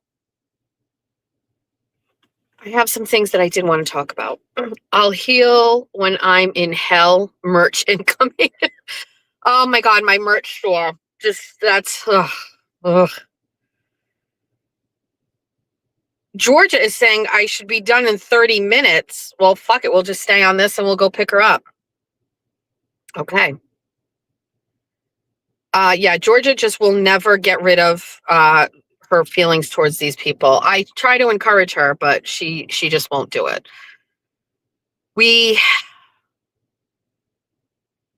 Hold on one second. Let me read you an email that I just got. Let's read it. Mass GOP. Letters to the editor. Write a letter and get active. Dear Jessica, who should decide whether Massachusetts get a tax cut, politicians or voters? Because of another failure by the Healey administration, the proposed income tax cut will not appear on the November ballot. Instead of letting voters decide for themselves, the Democrats have completely denied Massachusetts taxpayers the opportunity to vote on tax relief. First the audit, now this. Submit a letter to the editor of your newspaper of choice and hold Beacon Hill Democrats accountable. Local voices cut through the noise. Neighbor to neighbor outreach matters. Thank you for taking action. Haley Jones, the executive director of the Massachusetts Republican Party. And they linked underneath letters to the editor for the Boston Globe, Boston Herald, Cape Cod Times, Enterprise, all of the things or whatever, right? There's all these things. And it says, always include your full name, phone number. Letters are usually short, 200 to 300 words. Check each page for current guidelines. So that's the email. If you're a Republican or you signed up in the Massachusetts Mass GOP, you get emails from them. That's the email that I got today, right? So let me just pull up one thing for you.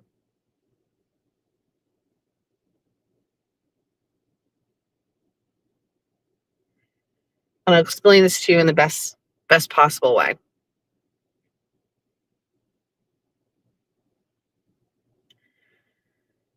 So I'm not the best at explaining it, so I'll read it to you. Massachusetts Supreme Judicial Court ruled that a proposal to cut the state's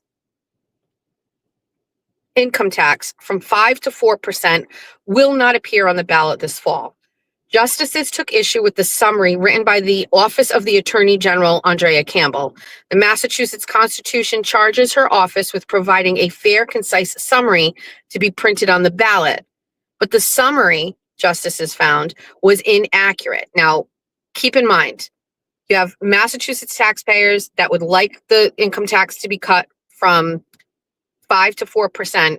The Democratic liberal Attorney General, Andrea Campbell, her office is in charge of writing the language of the ballot question as it would appear on the ballot. And it got to a court level, and they are saying that it was an inaccurate summary of what you were voting on. The summary, justices found, was inaccurate. The proposed cut, if implemented as written, would lower the long-term tax rate on capital gains. Campbell's office had not written that it would not. The summary's contrary statement is not a minor imprecision. It is significantly misleading and likely to influence voters, said Justice Sergey Georges Jr. We give some difference to the Attorney General's judgment because in preparing a summary, she must inevitably form her own understanding of the meaning of the language in the initiative and its operation and effect, the justice wrote later, citing a 2014 decision. And basically, they're just saying that the way this is a voter initiative, everybody wants it. The voters want the opportunity to vote on it. And now the Attorney General's office wrote the description of what you're going to be voting on, and it wasn't done properly. And so now the deadline is passed and it won't make it on the ballot. And that's my interpretation of this. Does it really even matter in Massachusetts? Because in Massachusetts, we did actually have an initiative to do an audit of the legislature on the ballot. It made it that far. We got it. We voted for it in the overwhelming majority, and then they just circumvent that anyway and pass laws and rules so what they don't. So can I just be honest with you? The Mass GOP is so fucking out of touch with what really needs to be done here that this morning, that's what they want you to do. They want you to write a letter, right? They want you to do the heavy lifting. Write a letter. Send it to your local newspaper. And that is never going to make a difference. That is never going to make a change. The only thing that will make a difference or make a change is to fucking elect new state reps. That is what's going to make a change.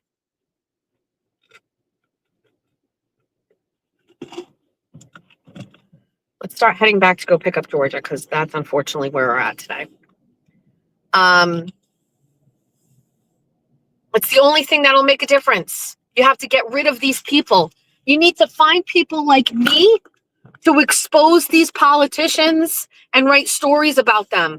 Mass GOP should just fucking fund 50 Jessica Machados.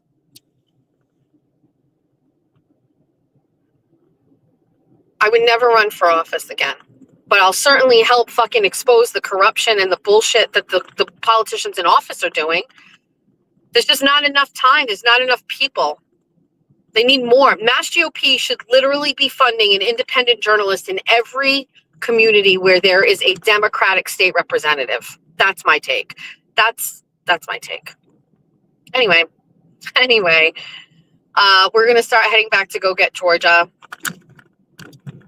Then after we pick up Georgia, I gotta go Home Depot. Has anybody noticed the exceptional amount of traffic lately? And is it just me, or is there just so much traffic? There are so many cars. I'm still trying to figure out this, if it's true or not, but Georgia signed up for her driving lessons. And it's been a while. Julia took driving lessons when she was in high school. Jack did not because he didn't get his license until he was 18 by choice. He didn't want to drive. Georgia got her permit, and now she's going to driving lessons.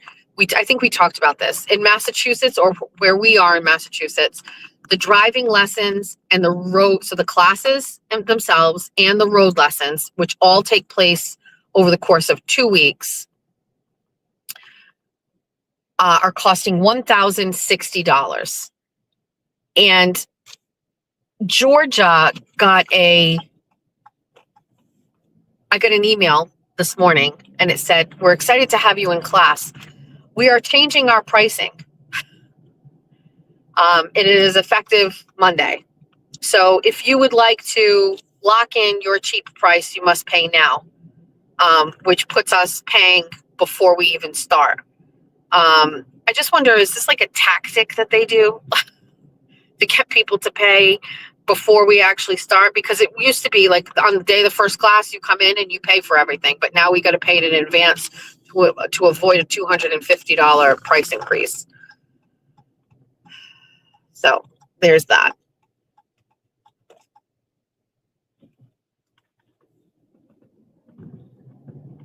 I continue to be upset that my son is working at 3:30 in the morning at Dunkin' Donuts. I do not like this. Just so everybody knows, that has been on my mind. Also, that's it. I've got nothing else. I don't know. I've just got nothing else going on right now. My life is pretty boring. Julie was talking to me yesterday about she gave it a term because she looked it up. It's like an accomplishment something or whatever. And essentially she accomplished all of these things and now, an accomplishment hangover, I think is what she called it. Like she's accomplished everything. And now she kind of has this no urgency or whatever. And I said, like me, we have to resist the urge to start something else or do something more or whatever. Can we just not exist and enjoy the summer with nothing hanging over our heads? Can we just enjoy and maybe plan more things to do together, all of us? And you know what I mean? Can we do that? As I tell myself, let's plan a meet and greet at the Red Sox. You know what I mean? I can't just sit still. And she's like, I want to. And I was like, let's just try. Let's just try. So, see, look, you need a Mrs. Roper romp. See what I mean? There's so many ideas, so many things. There's just so many things we can do. Resisting the urge. Projects. I want to do my living room, dining room. We are going to be doing something this weekend. I just don't know when it's actually going to take place. So Reagan is a senior dog. He's pretty close to 14 years old. And when we got him shaved down last year, two things happened. One, he got sick. And I just think, and that's not the first time. It doesn't matter where we take him to a place in Warren, but he gets sick. And I don't know if it's just he's around other dogs. I don't know if there's kennel cough stuff. I don't know. He's there for 4 or 5 hours and he gets sick. And the last 2 times we brought him, it resulted in him having to go to the vet and get on medication. One time he had to get an IV and was there overnight. And so there's that. And the second thing that happens is they're very open and they honest and tell us it's very stressful for him now. I guess maybe he's older and he really doesn't do well getting shaved down. We looked into having someone come to the home. I still think it's going to be problematic, but we are now in June and he needs to be shaved down for the season.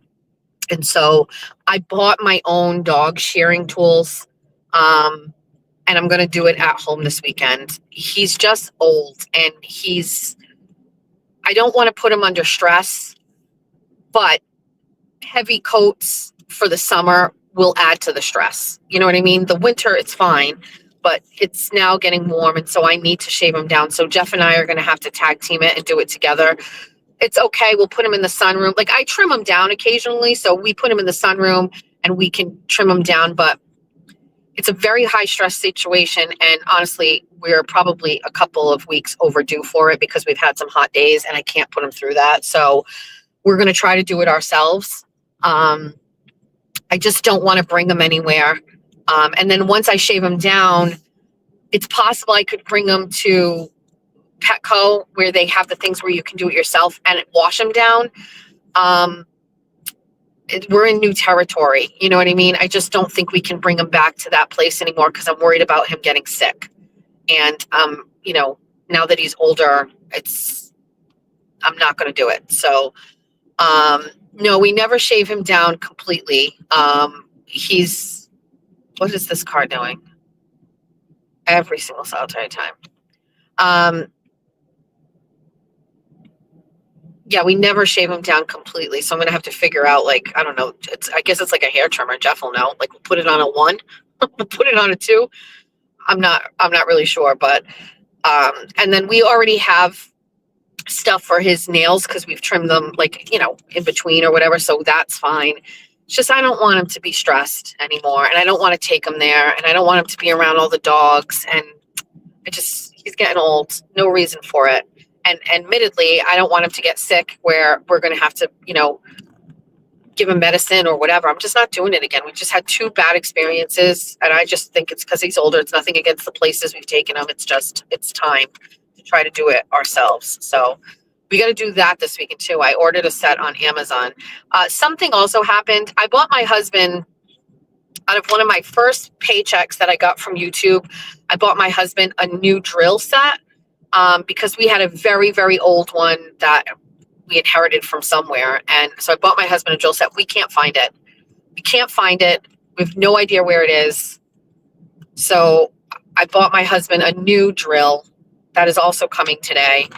I don't know if you ever remember, it was a Saturday show where we went to New Bedford and we went antiquing. I found a brass bell with like a rope. That is actually going to get drilled out into the pool deck. So we're going to do that this weekend at some point. The drill, there's just all things that we need the drill for. So that's coming. What else did I order from Amazon? I have a mattress topper that belonged to my sister, and it's old. And on top of that mattress topper, I had like a cover over that. And then I put 2 sheets because I like that like feeling of 2 sheets, fitted sheets. I sprung and bought a new mattress topper, and somebody had one, and I can't remember, one of my friends had it. And I was like, you know what? It's not that expensive. Again, there will be signs. So we're getting rid of the hand-me-down mattress topper that I've had for forever, and we're going to replace it with a new mattress topper that I think cost me like $50. But I've never bought one, ever, and I just felt like it was time to. My mattress is still great, and I'm not going to upgrade my mattress, but a mattress topper is a little bit of a luxury. Which reminds me, I have an Amazon storefront. I'm an affiliate of Amazon. I got approved for that last fall, and I've never really used it. I tested the waters back when I bought the shirt I wore to the Wilbur, and I posted it, and some people got it. I think I paid like $3 off of that. However, I think I need to use it a little bit more. You know what I mean? Like, and stuff that I buy and that I like, and I can just share it. It works with Bay Harbor Beauty, obviously. You know what I mean? So maybe we will work on that.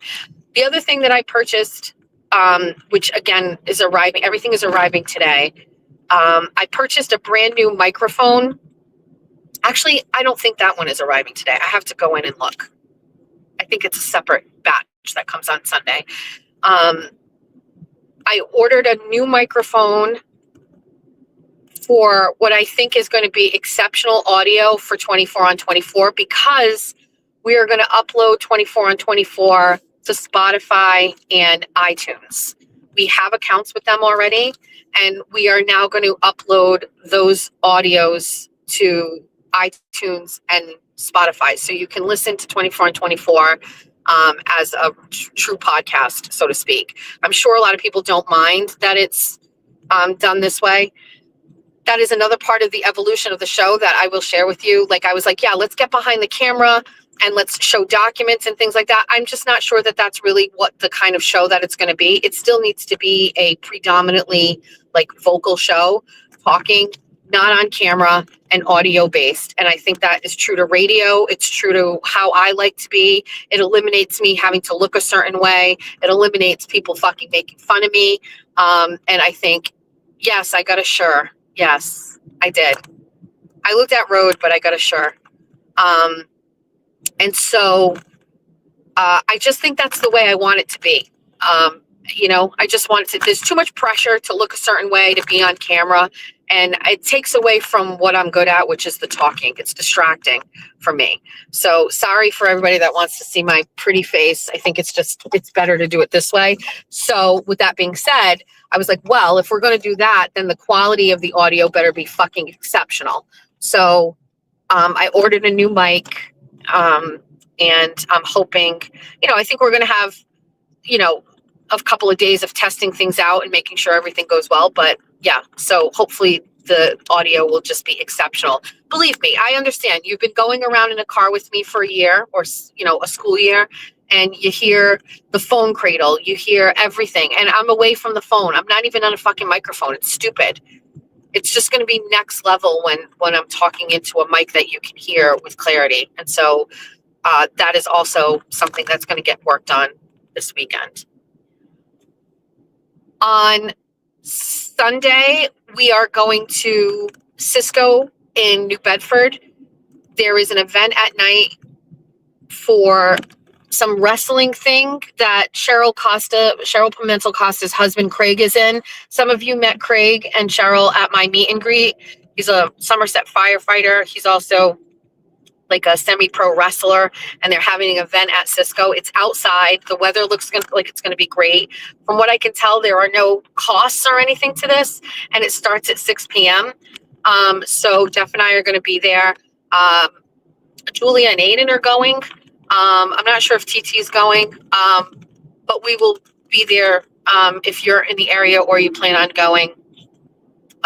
Hopefully we will see you there. Cisco is all outside. It has sand and picnic tables, and it's a really great location. So we will be doing that. That's that. Now,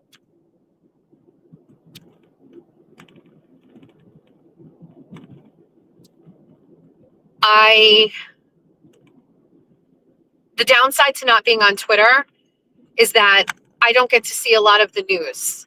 I don't get to see a lot of the developments that are taking place and anything that's kind of ongoing. I had to seek out information about what happened with Michael Proctor. So I heard that he went to do his deposition, which he tried to, he got out of, I guess, the first time. So now he has his deposition. And there is a rumor that it was some sort of a panic attack or something like that. I don't know. If you know, you can tell me if the deposition moved forward or what happened. Here's the thing. Michael Proctor's life is over. It's over. The only solution to what is currently happening with him is incarceration or some sort of like relocation. His life is over here. And that's okay. That shouldn't sound like something really daunting. Murderers do jail time. They get out and they start their lives over, right? His life is over here. And I think as much of his personality that we've been able to see through text messages that were never meant to see the light of day, I think that Michael Proctor is having a very difficult time understanding that his life is over.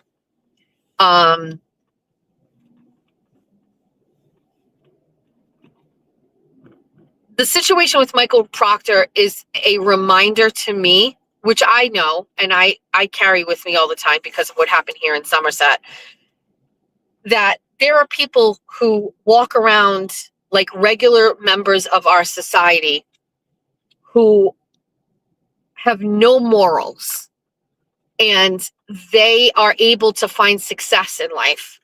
And I think that the Michael Proctor story here is one that needs to be told so that, and I'm not saying to build distrust in a community, and I'm not saying that it should be your default emotion when you're dealing with people when something doesn't feel right. But it's a cautionary tale that what things look like aren't always what they seem. And I think people in positions of power aren't always the right people to be in power. And I think we have seen, it's part of why the Karen Reed trial and that part of it has always been so important. I will openly admit that the civil trial is far less glamorous than the criminal trial. And I think that it is because you and me and everybody else, we live in a world where true crime sells, where there are documentaries and shows and podcasts and the understanding of the criminal justice system. And everybody thinks they know how it works. And if you don't, you learn. And everybody just gets it. And the civil side is far less glamorous. It's a lot of less understanding. And it's often not as like exciting as the criminal side. Jessica Walsh says it's so boring. It is boring. It is boring. Boring. And I recognized that right away when I went to my first hearing of the civil trial. I couldn't keep my eyes open. And it's a very long, drawn out process. It takes years and years and years.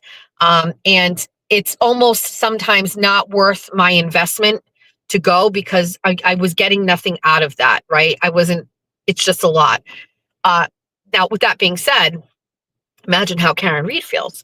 She's got to navigate through years and years and years of this. So, but put that aside,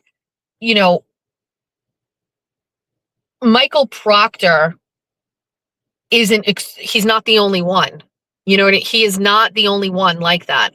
And I think we're forever going to be plagued with people who are morally bankrupt in positions of power, especially in the police department.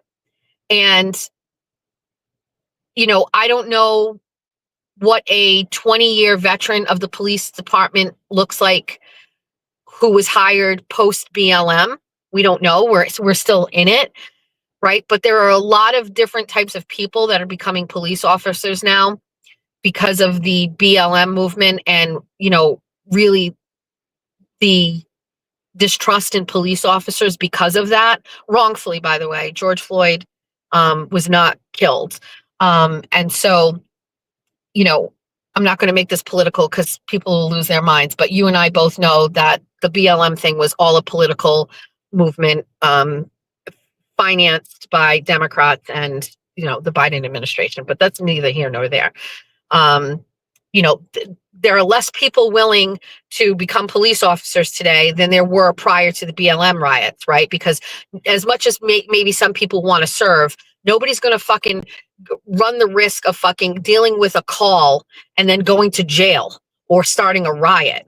So, there's a lot of guys out there and women, but there are a lot of guys out there that are saying, nope, not worth it. And then you combine that with the lack of money and being properly compensated because of just police budgets and municipalities not being able to afford things. It's just a very peculiar group of people that are becoming police officers right now. So let's fast forward in 10, 20 years and see what that batch looks like, right? But currently we're dealing with the batch of the Proctor generation and what those people are like. And you're right, by the way, a lot of the people who are wanting to be cops or were cops, they're moving to ICE. But that could only be temporary too, contingent on what administration is here, next time around. But with that being said, the Proctor generation, there's a lot of them out there like that. There's a lot of people out there like that. That's just it. That's a very unfortunate realization. You look at the Sandra Birchmore case, again, same generation of police officers. They have been born and raised by a better generation of police officers, but they are entitled. They are racist. They are thriving in their communities. The police officers of the Proctor generation make good money. They go on vacations. They have pretty wives. They are all just living a certain life that in many communities people look to as where they want to be, what they wish they had, but not me. And I hope you don't think I'm saying that. I see right through this shit. But Proctor basically blew that open, and it was just you can see a guy in a uniform, and on inside he can be an absolute fucking scumbag. Same thing with the police officers in Sandra Birchmore case. It is in Massachusetts, again, on the forefront of the wrong things, but Massachusetts now on the forefront of basically opening up behind the scenes and the curtain to what police life is like. And unfortunately, to the detriment of the good cops that are out there. So the Michael Proctor thing, you know, him, if he had a panic attack or whatever, too bad, fucking so sad, right? You should be in jail. I think I would secretly always hope and cross my fingers that one day he'll just not be able to fucking handle the pressure and crack and just tell everybody what happened. It would be one fucking redeeming quality that he had, to just tell the truth. And let everybody else fucking take the blame for it. Maybe the pressure is getting to him and it's too much, but maybe he won't. You know what I mean? Who knows? I think it's the only thing, it's the best thing that we can hope for, you know? So downside to not being on X is watching all the conversations about Proctor, but you know, I'm vicariously living through all of you. We're at school, we're getting ready to pick up Georgia. The other thing that I wanted to mention is and it deserves to be mentioned, and if I do any type of a stream to focus on something, I have never fully told my story about what happened to me in Somerset. I've told it on here in batches. I've probably given an hour at a time to talking about what happened to me and my court cases. And I never felt like that I needed to do it. With that being said, there seems to be a big uptick in interest of it. Somebody sent me a screenshot of Jolene asking, what is the real big deal between Jessica Machado and Holly McNamara? And a subsequent screenshot of Aidan Carney commenting underneath, which I consider to be just like, you know, the nicest thing he's ever done for me, is to say, Holly's really, you know, not a great person. You don't want to go there. But Holly is getting some mediocre notoriety right now because she has joined forces with Jen Altman and Meredith. And now Jolene has an interest, and watching Jolene getting ready to capitalize on something that has been extremely fucking difficult for me. I'm not even really sure that I could let that happen. I don't give a fuck about Baker, like, at all. But I do care about like what that was like in my life. And maybe that does need some sort of a clinic. Because to watch a woman who has absolutely no talent make fun of me for 5-6 days straight, question everything I say on the internet. You know, Jolene, this message is for you. You had your own core issues, right? You had your own people in your life that were fucking with you, and it's traumatic for you, right? This situation is never going to go the way that you think it does, because exactly what happened to me is no different than what happened to Aidan. It's no different than what happened to Karen, on a lesser level. So corrupt politicians and cops ruining the lives of somebody who just happened to think differently than them. So I may do a story about that. I may do a stream about it. It's a lot. It would take a couple of hours to get through it. It's a lot. This goes way beyond like me not liking a person. And the problem is, and everybody goes, it's always somebody else. It's never Jessica, right? It's always someone else. It's never Jessica. What do you want from me if how I live my life agitates people? You know what I mean? What do you want from me if I decide I want cops and safer schools, and a bunch of politicians and cops are like, no, fuck this bitch? What do you want from me? I didn't wake up and just say, hey, I'm going to start fucking causing a scene and just go after people because I don't like them. No, it's the same thing all the time. I'm in my lane and people don't like it.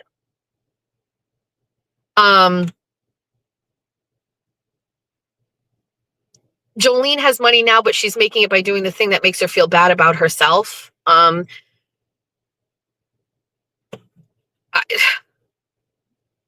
don't know enough about her. I don't know enough about her. When I saw her ask about that, I'm going, is this woman, is she going to make money off of like a real life situation that like fucking traumatized me and my family? Like, is that like, you want to make fun of my words? You want to make fun of me being fat? You want to like, whatever you fine. You think everything I say is so incredulous and stupid. First of all, I know that's not true. I know that there's 1,000 things that I say that Jolene definitely like resonates with her, and she can, because she's not who she really is in real life on her show. But you want to make money off of something that like was difficult for me and my family. Like that. I don't know. So she's sniffing around for the Holly McNamara story. Holly McNamara is in the comments section. I always felt like that was down here, like that was down in my real life, and it never really needed to come up here because it's messy. But if it's going to start coming out here, well, we're going to get ahead of that, because there isn't anybody in the world that has a more organized fucking Google Doc about what happened to me than me. So I'm not sure about where I'm at yet with that, but it's feeling like I'm going to have to say something. And I think Aiden understands the story. He knows about her and who she is. I've explained it. I still don't think he really understands in depth about what Holly McNamara did.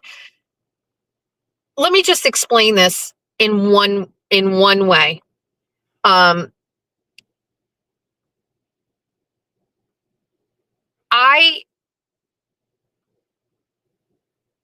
McNamara wrote an email to a nonprofit organization that I was a part of and that I was kind of excelling in. I was asked to go and speak at the State House on behalf of school safety. And to just stop me from being able to either succeed there or even find enjoyment in that.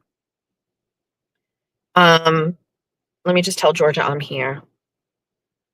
She wrote an email as a selectman to the nonprofit.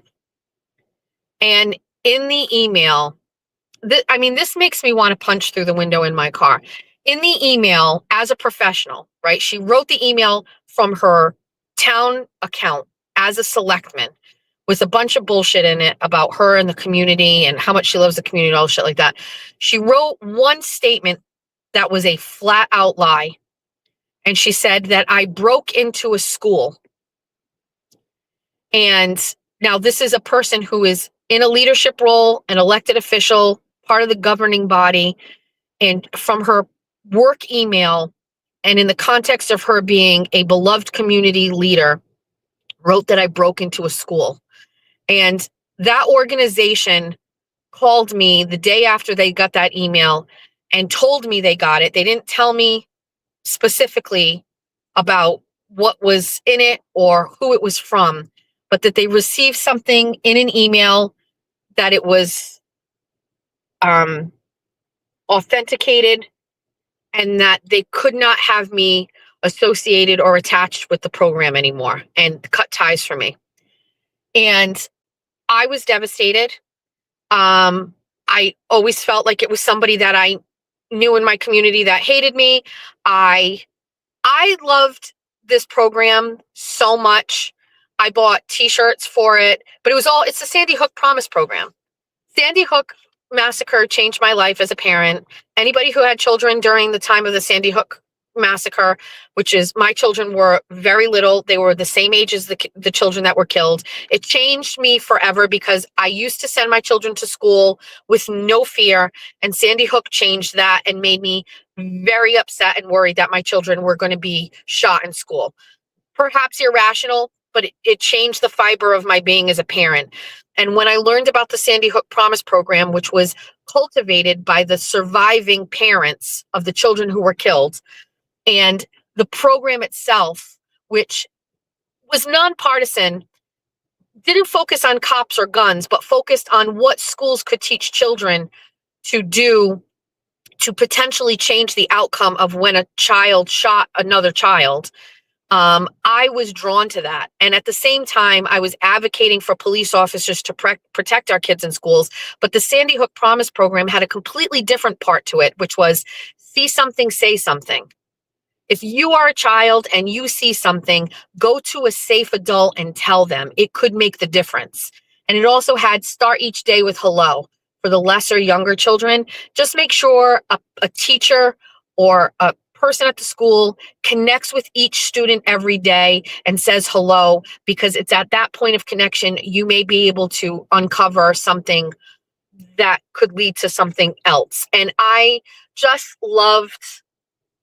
And then the third facet of that, so the first one was for middle school kids, the first one was for the younger kids, and then the last one was suicide prevention, and that was for our high schoolers. And I absolutely love this program. I became a promise leader in my community, and my job was to go around and share all of the ideas and workings of the Sandy Hook Promise program. I went to schools and painted the Start with Hello logos. I was advocating for this program to get picked up in other schools and other communities. And then ultimately I got invited by Sandy Hook Promise to go to the State House and speak as a promise leader about, making schools safer. Just before I was to go to the State House, I shared it on social media. I shared on social media that I was selected, or I was going to be part of a group that went. They received this letter. And so this email came in, and the name of the lady who I had talked to when I became a promise leader, and ultimately the woman who let me go from my position there, her name was Judith Coffey. And she was a wonderful woman who worked for the organization with such grace and she's just wonderful. She is the one that called me and told me that they had to let me go. Now, this wasn't a paid position, it was volunteer, but she knew how important it was to me. And by the way, I'm sorry to disappoint the haters. I was a very productive, active member of the Sandy Hook Promise program, making change and very active. There are people that are, part of Sandy Hook Promise and not really doing anything, but I was. So we had spoken many times about what I was doing in the community, and she was pretty upset that she had to disconnect from me. And she said that the board of directors went over the email, saw that I had done something that they thought was too egregious, and that I had to be removed. I couldn't use their logo anymore. They asked me not to take photos with their shirts on, and that was it. I was fucked up in the head over it. I was devastated.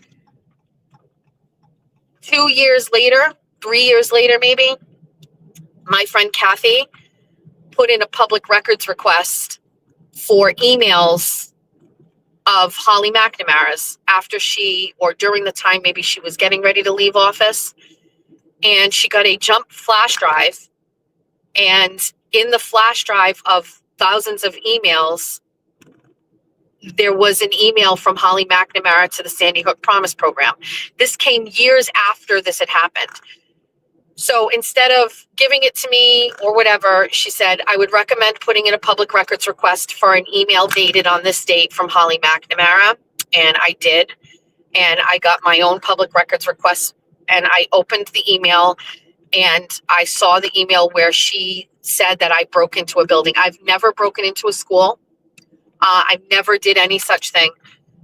She lied as a member of our community, as a elected official. She lied to an organization that I broke into a school, said I recorded it, and then deleted it before any action could be taken against me, or to show that there was no proof, and nothing ever happened. And they believed her, and then they fired me. That is the kind of person Holly McNamara is. It absolutely makes sense that she is aligned with Kayla Churchill, and aligned with Jennifer Altman, and aligned with Meredith O'Neill, because that kind of despicable lying and leveraging your position of power for corruption and hate and lies is exactly what those people do. So if people want to tell the story about me and Holly McNamara, Jolene, let's start with that one piece, just that one. And there's plenty more.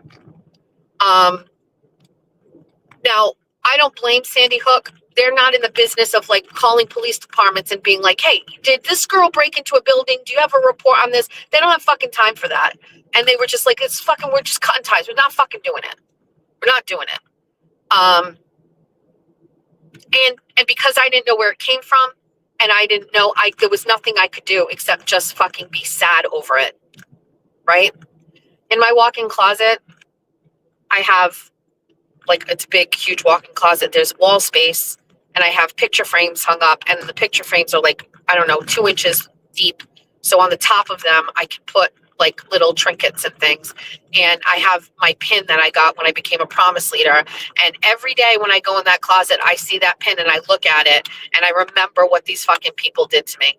So start with that, Jolene. Start with that story. And if you want to continue to platform people who act like that in society, then that is a reflection on you. I actually, look at this deer, Georgia. Oh my gosh. Careful, baby. Wow, that was a huge buck. Wow. Are we going straight to the appointment? Your appointment's at 1. Yeah. So start with that. I personally think there's 1,000 other things that Jolene could talk about, but if she chooses to platform and talk about people like that, that speaks for Jolene. And if you want to make money off of that, that money's tainted, in my opinion. All right.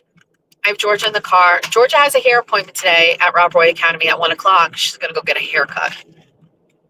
I'm going to pop downstairs and see if somebody can do my brows when I'm down there. Just might as well. It's supposed to be next week, but if I'm sitting there, might as well. Are we going to get a sweet treat beforehand, or what do we need to do? Or do you want to go get lunch after your haircut? Oh, that's right. All right. I think that's it. Yes, a deer. And a massive buck just ran right across the road from one side to the other side. Well, maybe it wasn't a buck. It looked like a buck. Beautiful color. Everybody's saying hi, Georgia. Okay. Yes, work on the Amazon thing. I will. It's there. That's 2 things that we have to work on today. So George is going out tonight. Jack is going out tonight, I think. And because Jeff and I are going out tomorrow night, we're not doing anything tonight. So today's essentially a work day. We're going to spend as much time in the office as we can getting things ready for Monday. But I will work on the Shopify store. I will work on the Amazon storefront. And then we're going to get our podcast ready to get uploaded to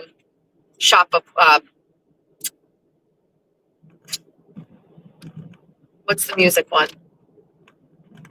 Spotify and Shopify, and they're both green. Spotify and iTunes. All right. Listen, I hate to get mad earlier about the text messages and things like that. 99% of you are not the people that message is for. But if you are texting me and you are harassing me and sharing me things that I have asked not to see, you're getting blocked. And then we're going to change the number because we have no choice. You guys just don't know how to follow the rules. Spotify. Yes. Thank you. Okay. So that's it. So we're Friday. I hope you all have a great day. Next time, I think we're going to see each other will be Monday for 24 on 24. Just a blanket statement of thank you and support for everybody that continues to support, stick around, watch, and listen. Those of you who stay subscribed, I appreciate that. If it's safer for you out in the YouTube streets, just unsubscribe so nobody can see you. You can do that too, just as long as you listen. I don't mind. And that's it. Pat Ford over everybody. It's all your favorite Jess Machado songs on one CD. Wake up in the morning feeling like P. Diddy. Grab my glasses, I'm out the door. I'm gonna hit this city. Before I leave, brush my teeth, say goodbye to Jack. When I leave for Bunny After Dark, I'm not coming back. It's all the hits you've always loved in one place. Just so everyone knows, It's alright because I got Jeff his new guitar. And that's okay, cause my family is the best thing for me. Whether you're singing in the car by yourself or hanging out with your besties, there's a song for everybody. How much is that coffee at Society? Last week it was 50 cents less. How much is that coffee at Society? I don't care if this causes a mess. Recruiting seagulls, dishing about politics, or just straight up gossiping, this is the CD for you. One low price of $19.99. The chat I can't see. I'm driving and the sun's in my eyes. I love 24 on 24. I said I'm getting all the views. Sorry, Brian and Crawford. I told you before. Don't fuck with me. I'm a Fall River whore. Don't fuck with this Fall River whore. All songs, all decades, all moods, all Jess. I got a new life, you'd hardly recognize me. I'm so glad that Kayla Churchill and Jen Altman are not in my life. I don't care about all of my stupid haters. That is right. Eat my asshole. I saw the sign. It opened up my eyes. I saw the sign.